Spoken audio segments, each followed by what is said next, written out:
조합재 TV 시청자 여러분 안녕하십니까. 2020년 7월 24일 금요일 새벽입니다.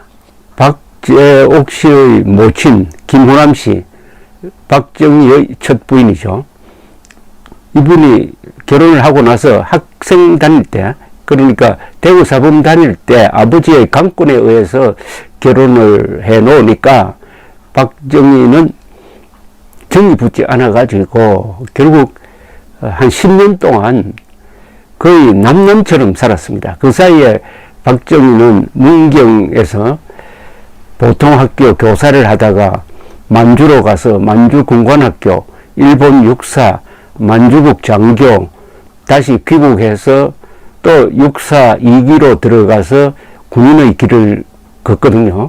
그러니까 10년 동안 집에 붙어 있을 시간이 없었고, 오더라도 부인과 뭐 오손도손 만나고 하는 이런 게 없었습니다. 그래서 결국은 이혼으로 가게 되는데, 그 첫 딸 박재옥 씨는 그 틈바구니에서 마음고생을 참 많이 했습니다. 그런데 박재옥 씨의 수기 중에 보면은 박정희 아버지가 좋아하는 여자가 생겼다. 이 여자가 한번 고향에 내려왔다. 그리고 이 여자와 결혼하기 위해서 어머니와 이혼을 하기 위해서 무진 애를 썼고, 그때 어머니는 절대 이혼 도장을 찍어주지 않겠다 하면서 딸을 데리고, 즉 재옥 씨를 데리고 고향인 구미를 벗어나서 대구로 갔다. 대구에 가니까 어머니에게 또 남자가 있더라. 뭐 이런 이야기입니다. 그래서 이혼과 관련된 박정희의 여자가 등장합니다. 이 여자가 누구냐? 바로 이 여자 이야기를 하겠습니다. 박정희가 목숨 걸고 사랑했던 연인이라고 봐야죠. 동거를 한 3년에 걸쳐서 8개월쯤 했으니까 사실혼의 관계에 있었다고 볼 수 있습니다. 그때 두 사람을 부부라고 보았고, 박정희도 이혈란도 서로 남편과 아내로서 같이 일정 기간을 살았으니까, 물론 결혼신고는 안 했습니다. 그래서 부부라고 봐도 될 것 같습니다. 그러면 박정희는 3번 결혼한 셈이 됩니다. 김호남 씨와, 그리고 이혈란 씨와, 그리고 유경수 여사, 이렇게 되는 거죠. 근데 박정희 대통령 시절에는 우선 첫 부인과 결혼해서 이혼했다는 이야기도 금기시되었고, 그래서 박재옥 씨의 존재는 거의 가려져 있었고, 더구나 이 이혈란 씨와의 관계는 전혀 언급되지 않았습니다. 활자가 된 적이 한 번도 없습니다. 그리고 뜬소문처럼 왔다 갔다 했죠. 그러다가 87년부터 제가 박정희 정기를 월간조선에서 연재를 하다가 나중에는 조선일보에서 연재하게 되는데, 박정희 정기를 취재를 하면서 비로소 이 여인에 대해서 알게 되었습니다. 이 여인의 존재를 알게 되었습니다. 이혈란 씨의 존재를 알게 되었습니다. 그러다가 많은 사람들을 만나고, 그리고 지금 오늘 소개해 드리려고 하는 이혈란 씨 인터뷰한 기자를 만나고, 그분이 저한테 넘겨준 녹취록도 읽고 해서 비로소 이혈란이라는 여자, 그리고 박정희와의 아주 처절한 사랑이라고 그럴까요? 관계를 복원할 수가 있었습니다. 이 이야기를 해드리려고 그러는데, 우선 이 시대 상황이 매우 중요합니다. 박정희 대통령의 가장 어려웠던 시절은 언제나 1946년, 47년, 48년, 49년, 50년 사이 5년에 걸쳐서입니다. 이 시기에 박정희는 해방이 되면서 만주군 장교 군복을 벗어야 했습니다. 그리고 가장 존경하던 형이 좌익 활동을 하다가 우리 경찰에 사살되었습니다. 그리고 이현란 씨를 그 무렵에 만나게 됩니다. 그런데 이 기간에 박정희는 남로당에 포섭이 되어가지고 군 내에 남로당 조직의 아주 고위직에 있었습니다. 물론 감추고. 그러다가 1948년 10월의 여순 14연대 반란 사건으로 해가지고 숙군 수사가 진행될 때 구속이 됩니다. 정기 고문도 받습니다. 그 무렵에 그 한 1년 전에 이현란 씨를 만나고 동거하게 되죠. 동거를 하다가 구속이 돼버리죠. 그리고 사형 직전에 갔다가 백선엽 장군의 도움으로 군복을 벗고 민간인 신분이 되고 월급도 제대로 받지 못하고 아주 인생의 바닥으로 들어갑니다. 이때 같이 살던 이현란 씨가 빨갱이하고는 못 살겠다 해가지고 가출을 해버립니다. 아예 도망을 가버린 셈이죠. 도망을. 바로 그 무렵에 박정희 대통령이 그렇게 사랑했던 어머니가 별세를 합니다. 거기 49년 여름이었어요. 그리고 6.25 때까지 1년. 요 기간이 박정희가 가장 처연했던, 가장 비참했던 시절입니다. 아무것도 없었죠. 계급장도 없고, 돈도 없고, 부인도 없고, 애인은 달아나버리고, 어머니는 상심해서 돌아가시고, 그때의 이야기의 중심에 이현란이란 이야기가 있습니다. 왜 제가 이 제목을 구상을 할 때 박정희가 목숨 걸고 사랑했던 여인이라고 했느냐 하면 목숨 걸었다는 말은 뭐냐? 박정희가 1948년 11월에 소령이었습니다. 연행이 됩니다. 숙군 수사에 걸려가지고 연행이 됩니다. 남로당의 핵심 멤버다. 연행이 될 때 박정희는 알았습니다. 출근하니까 오늘 내가 잡혀가는구나 알았습니다. 도망갈 기회가 있었습니다. 도망을 가지 않았어요. 왜 도망가지 않았냐? 도망가면 이현란과 헤어진다. 이현란을 생각해서 도망가지 않았습니다. 또 그런 고백을 나중에 이현란 씨한테 메모로 전해줍니다. 그때 만약 도망갔으면 어떻게 되느냐? 이현란이고 뭐고 그때 숙군 수사로 걸려들면은 고문을 받아가 죽는 사람도 많았고 사형 집행된 장로들이 수십 명이 됩니다. 가만히 버려두면은 박정희도 사형됐을 가능성이 매우 높습니다. 그런데도 도망가지 않았습니다. 왜 도망가지 않았냐? 이현란을 사랑하기 때문에 도망가지 않았다. 이게 나에게 얼마나 불리한지 아느냐라고 옥중에서 메모를 써서 보냈습니다.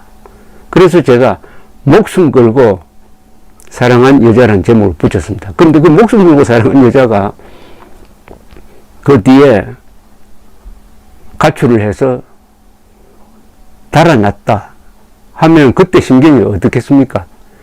자, 그런 걸 백그라운드를 설명드리면서 지금부터 이야기를 해드리겠는데, 오늘은 우선 이현란 씨가 1987년에 남긴 일종의 육성 증언이라고 할까요? 생전 고백을 줄기로 삼아 말씀드리겠습니다. 이렇게 해야 이 여인이 누구냐 하는 것을 알 수 있게 될 것이고, 그 다음에 제가 이야기를 풀어나가는데 상당히 도움이 될 것 같습니다. 우선 박정희와 이현란의 운명적 만남은 언제 있었느냐? 1947년 가을에 있었습니다. 그때 아직도 건국하기 전입니다. 이제 우리나라는 군대를 먼저 만들고 그 뒤에 건국이 되었습니다. 군대를 1년대 2년대 이렇게 쭉 만들기 시작했습니다. 춘천에 8년대에서 박정희가 근무할 때입니다. 춘천 8년대에서 근무할 때 대위 시절이었습니다. 그때 같이 동료로 있던 격리장교 박경원 육군 중장으로 예편을 했고 박정희 대통령 있을 때 내무장관을 몇 차례 한 분입니다. 박경원. 이 나이는 좀 어린 박정희보다는 상당한 차이가 있습니다. 이 박경원 경위장교가 결혼식을 올리는데 박정희 대위가 하객으로 참여를 했습니다. 하객으로 참여를 했는데 그때 박경원 씨의 들러리는 김점곤, 이분도 아주 유명한 분이죠. 김점곤 나중에 소장 제대고 경희대학교에서 교수를 오래 하신 분입니다. 이었고 박경원 씨 부인은 고금옥 씨인데 이 고금옥 씨의 들러리로 온 사람이 이혈란 씨였습니다. 고금옥과 이혈란은 원산에서 같이 루시여고를 다니다가 월남을 했습니다. 거기서 하객으로 참여한 박정희가 단박에 들러리 이혈란을 보고 첫눈에 반해버린 겁니다. 그래서 누가 이혈란을 들러리로 소개했느냐 알아보니까 같은 육사 2기 동기생인 이효라는 분이 계셨어요. 박정희는 또 이효 장교하고 매우 가까웠습니다. 이효 씨는 제2기생 중에서 가장 나이가 많은 분입니다. 박정희도 2기생 중에 나이가 많은 축에 들었습니다. 그래서 나이가 많은 이 박정희, 이효 씨가 서로 친했다고 합니다. 그래서 결혼식이 끝난 후에 술자리가 있었는데 그 자리에서 바로 박정희가 내가 요새 혼자 사는데 좀 쓸쓸하다. 저 여성을 소개해주면 좋겠다. 라고 부탁을 하더랍니다. 그러니까 이효 씨가 앞장서 나가가지고 앞장서서 이효 씨가 앞장섰습니다. 앞장을 서서 그 부인을 시켜서 만나게 합니다. 즉 이혈란과 박정희를 만나게 합니다. 일종의 선을 보는 겁니다. 선을 봅니다.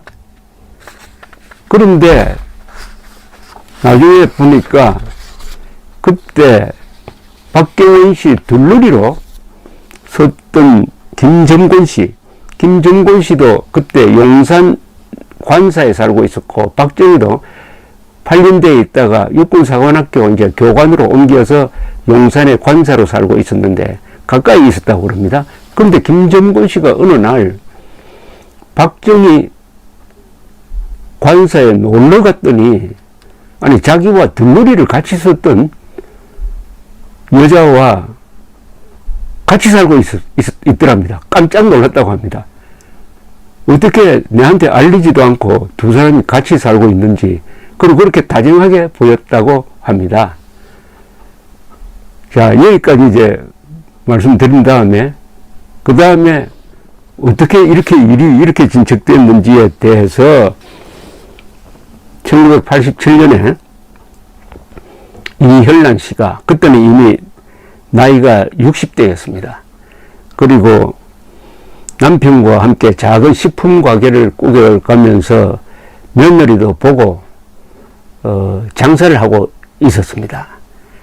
그래서 비교적 담담하게 이 프리랜서이던 강인옥 기자에게 자기가 살아온 이야기를 쭉 했습니다.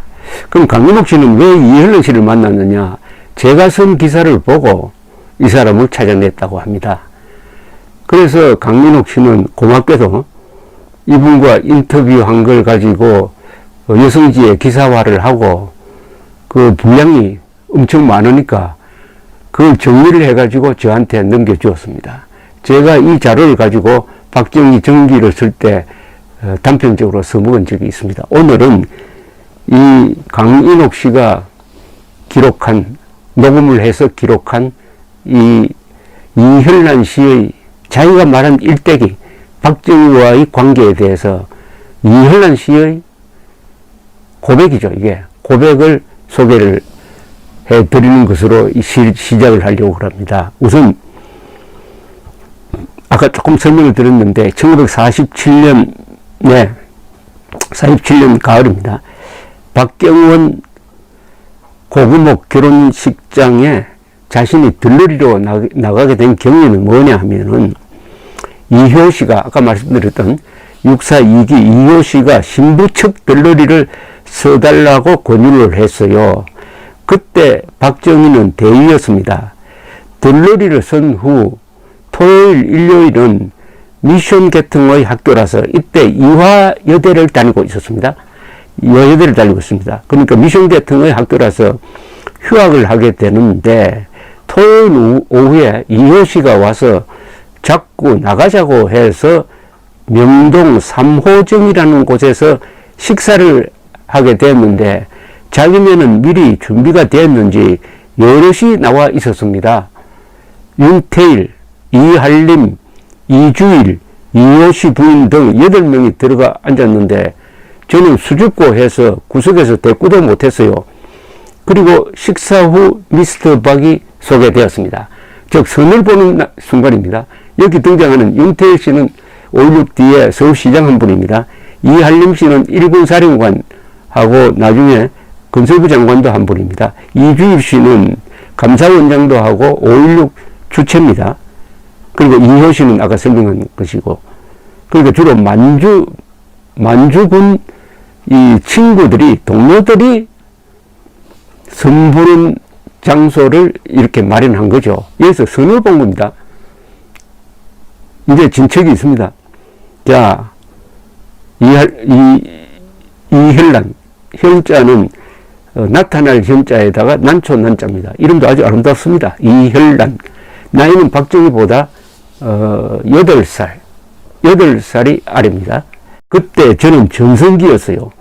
이화여대 담임내 하고 포부도 크고 했죠. 키도 조그만 양반이 볼품도 없고, 그러나 일본 육사 나왔다는데 박력이나 기품은 있었어요. 첫눈에 딱 반하지는 않았다는 이야기죠. 박정희는 첫눈에 반했는데, 이혈란 씨의 유일한 사진이 있습니다. 유일한 사진이 제가 박정희 전기를 조선일보에 연재할 때 구해서 실었습니다. 여기 이 동영상의 첫 페이지에 나오는 그분인데, 사진, 흑백 사진에도 아주 이목구비가 뚜렷하고 키도 날씬하고 그리고 음악도 잘하고 해서 아주 섬세하게 보이는, 또 섬세한 만큼 신경이 날카롭기도 한, 좀 날카로우면서도 아름다운, 좀 이색적인, 이국적인 그런 모습의 여인이었습니다.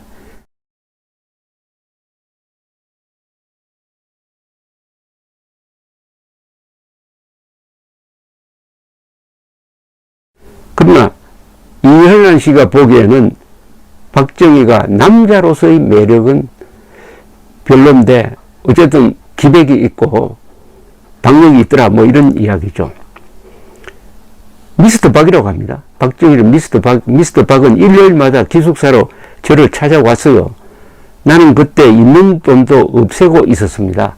부모는 북쪽에서 안 나오고 나 혼자 있을 때였기에 다른 친구는 이성에 대해 생각할 나이이지만 난 못했어요. 그래서 박정희 대위가 만나자고 하면은 만나고 데리고 나가서 식사도 사주고, 그런데 이효씨 부인이 와서 박정희와 약혼을 하자고 해요. 이제 조금 더 진전되니까 이제 약혼 이야기가 나옵니다. 그때는 부모님도 없고 돈도 떨어져 가고 의지할 때가 필요했습니다. 방학 때 돈 좀 벌어야 되는데, 그이가 박정희입니다. 박정희 장교가 학비 7,500환을 대준다고 했는데 나는 책 구입과 모양 내기를 좋아했어요. 나가지 않아도 깨끗하게 차려입는 것을 나는 중요하게 생각했습니다. 그런 형편인데, 그러니까 경제적으로 어려웠다 이거죠. 침착하고 나에게 잘하니까 역시 여자이므로 끌렸어요. 당시 미스터 박은 태릉 육사의 제2중대장이었는데 약혼식은 성대히 했습니다. 그 다음에 이제 약혼식 이야기가 나옵니다. 약혼식 한 날짜는 제가 추정을 해보니까 1947년 겨울로 추정이 됩니다. 겨울. 24살 때 만나 27살 되던 해 2월 6일에 떠났습니다. 그러니까 이분이 떠난 날까지, 박정희를 떠난 날까지, 또는 박정희를 버렸다고 봐도 되겠는데 정확하게 기억하고 있었습니다. 그게 1950년 2월 6일이었습니다. 2월 6일에 떠났대요. 한마디로 남편이 좀 더 좋은 사람이었으면 하는 마음이 있었는데, 어쨌든 양쪽이 다 부추겨서 옷도 다 못 입은 채 약혼식장에 끌려갔지요. 화장도 안 한 상태였고 우리 친구들도 하나도 몰랐어요. 지금은 독일에 간 친구 하나만 참석하게 됐는데, 나는 같이 가려고 한 게 아니고 피아노 책 구입하려고 기숙사에서 나오는데 미스터 박이 기다리고 있다가 이유 없죠 하길래 부끄러워 대답 못했는데 그것이 응한 걸로 됐어요. 가보니 여러 사람이 와 있었어요. 명동의 그 한식집 간판도 못 봤을 지경이었습니다. 너무 당황해서 말입니다. 내 친구는 내가 마음의 준비가 있었던 줄 알았나 봐요. 자, 이렇게 이제 약혼식을 했습니다. 약혼식을 하고 이화여전은, 이때는 이화여대라 불리지 않고 이화여전이라 불렸는데, 이화여전을 중퇴를 합니다. 그 이야기를 이렇게 털어놓습니다. 이화여전 다닐 때는 나이가 많은 편이었습니다. 아이가 둘인 학생도 있었고, 남들은 결혼해서들 다니는데, 그러지 못하고 중퇴해야 된다고 미스터 박이 아주 섭섭해 했습니다. 미스터 박이 2학년 1학기 등록금을 내줬지요. 그런데 저는 다니지 않았어요. 1학년 1학기 등록금은 교장선생이 됐고 2학기는 벌어서 됐고, 내가 어떤 소령하고 약혼했다는 소문이 퍼졌는데 창피해 못 다니겠어요. 이때 박정희는 육사 교관으로 대위에서 소령으로 이제 승진을 했습니다. 처음엔 저는 동국대에 시험 쳤어요. 여학생은 별로 없고 별로 좋은 여학생도 없고 숙대는 합격했고 내 친구는 서울대로 가고 나는 이대로 가자고 해서 이대 시험 쳤어요. 봄에 입학해서 여름방학 때는 가정교사로 아르바이트도 하고 을지로 이가에 있는 부잣집에서 가정교사를 하고 그리고 선을 봤죠. 선보고 살기다가 학교 문제로 학교를 중단했어요. 이제 1년만 더 다니면 됐을 텐데 등록금을 안 내고 시험만 쳐도 됐는데 돈보다는 내가 맹꽁이라서 내가 별로 요령이 없어서 학업을 중단을 했다. 이렇게 후회를 하고 있습니다. 그해 겨울에 1947년 겨울에 약혼하고 방학하기 직전으로 기억되는데 지프차를 타고 박정희가 찾아오면은 숨기도 했습니다. 부끄러움 때문인지 싫어서 그런지 모르겠습니다. 자, 어쨌든 1948년에 들어가서 이제 약혼한 상태에서 동거를 시작을 합니다. 동거를. 이때 박정희는 몰래 이혈란 씨에게 알리지 않고 몰래 고향으로 내려와 가지고 이혼을 하려고 노력을 하는데, 그때 김호남 씨는 집을 그 고향을 떠나서 대구로 가버려서 도저히 찾을 방법이 없는 거예요. 그래서 형의 그 조카죠. 형의 아들인 박재석 씨를 불러가지고 제발 좀 이혼 수속 좀 밟아달라고 합니다. 그럼 박재석 씨가 김호남 씨의 아버지를 찾아가서, 그러니까 박정희의 장인이죠. 장인을 찾아가서 이혼 서류에 도장 찍어달라고 간청을 하면은, 그때 이혼이란 말이 농촌에 어디 알기나 했겠습니까? 한번 출가하면은 우리 집은 아니다, 남의 집 귀신이 되라는 판인데, 그래서 이 완고한 이 김모남 씨의 아버지가 도장 안 찍어준다고 막 고집을 피우고 하다가 결국 도장을 찍었답니다. 그래서 그 쇼크로 돌아가셨다고 해요. 어쨌든 그런 이제 동거를 하면서 한편으로는 정식으로 이제 결혼해가지고 호적에 올려야 되겠는데 여기에 딱 브레이크가 걸린 겁니다. 이혼 수습을 하는 시간이 상당히 걸렸어요. 그때 박정희는 고민이 이만저만이 아니었겠죠. 이 무처럼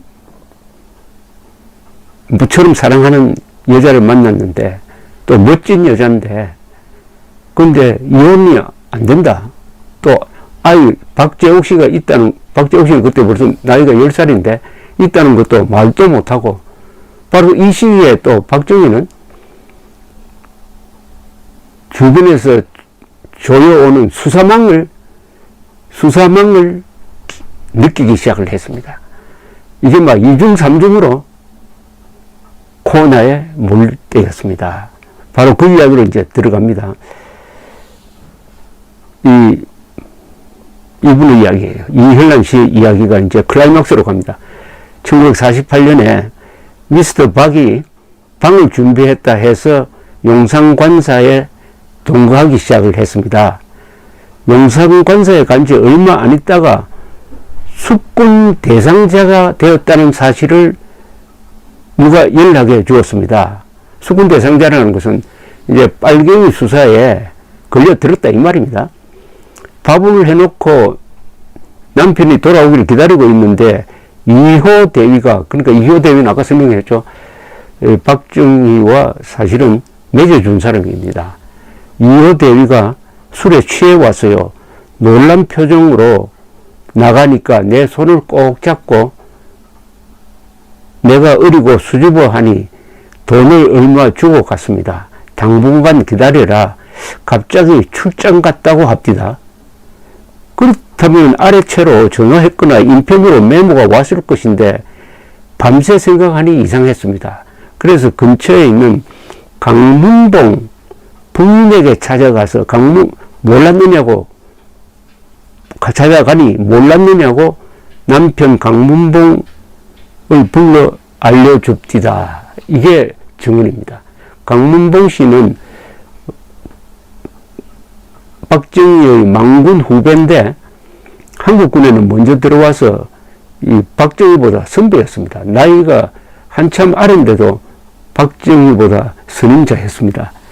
그러니까 옆집에 살았는데 그 강문봉 씨 부인이 당신 남편 잡혀갔다고 알려주더라는 겁니다. 이때의 심정을 이현란 씨는 이렇게 전하고 있습니다. 너무나 기가 막혔습니다. 지금도 가슴이 떨릴 정도로 쇼크를 받았어요. 많은 사람이 관사에 왔다 갔다 했습니다. 나이는 어리고 의지할 데가 없어 나는 어쩔 줄 몰랐습니다.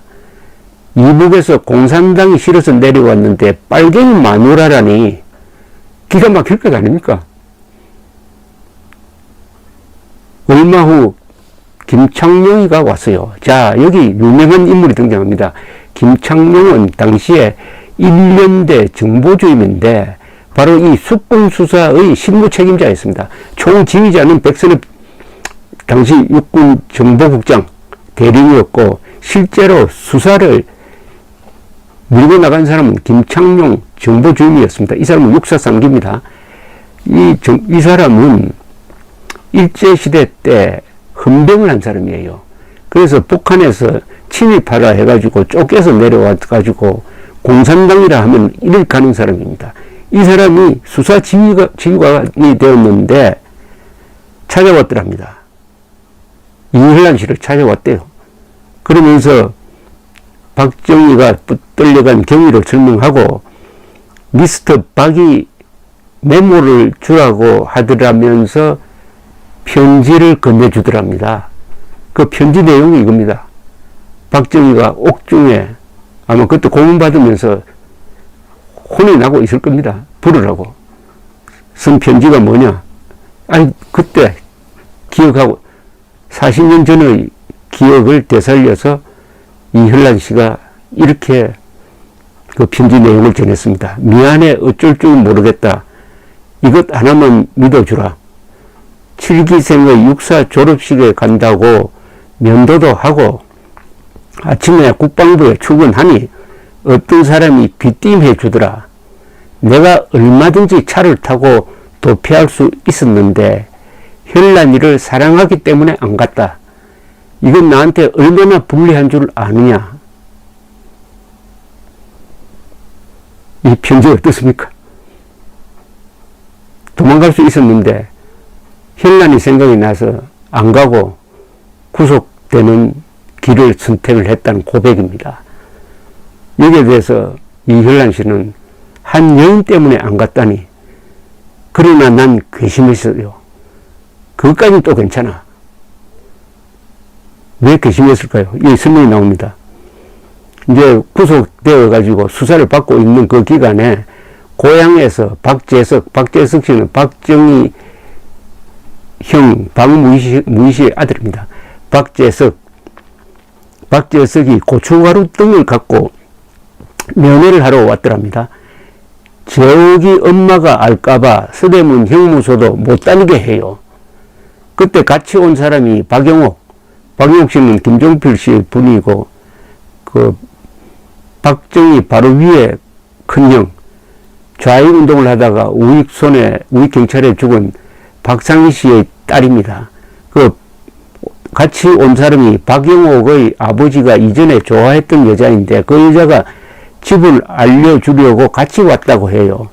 그녀가 입이 가벼워서 이렇게 참한 색시가 어쩌나 하고, 재욱이 어머니는 인물이 좋았다고 하고 재욱을 맡기고 피신했다고 말을 하는 거예요.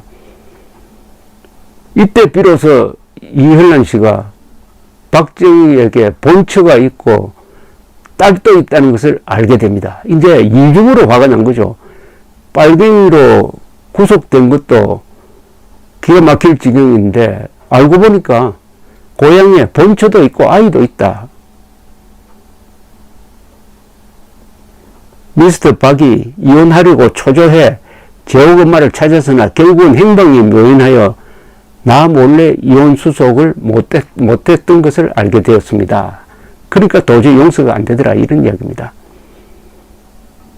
그러니까 그전부터 이 뭔가 박정희, 이현란 두 사람 사이가 틀어지기 시작했습니다. 이게 처음부터 이게 짝사랑입니다. 박정희는 천문에 반했고, 이현란 씨는 여러 가지 경제적 사정도 있고 해가지고 어떻게 보면 내키지 않는데 약혼 동거로 들어간 관계라서 뭔가 이게 좀 궁합이 잘 맞지 않는 그런 관계였는데, 박정희가 남로당에 연루되었다 해가지고 붙들려 가서 지금 조사를 받고 있는데, 알고 보니까 고향에 본처도 있고 딸도 있다, 이걸 알게 된 거죠. 그때부터 위기가 옵니다. 박정희와 이현란 사이에. 그건 그 뒤에 문제고, 우선은 1948년 11월부터 1949년 초까지 박정희는 구속되어 가지고 고문을 받으면서, 정기 고문도 받습니다. 받으면서 남로당 조직원들을 다 털어내고 죽느냐 사느냐의 기로에 서 있었습니다. 오늘은 여기까지 설명드리고 또 뵙기로 하겠습니다.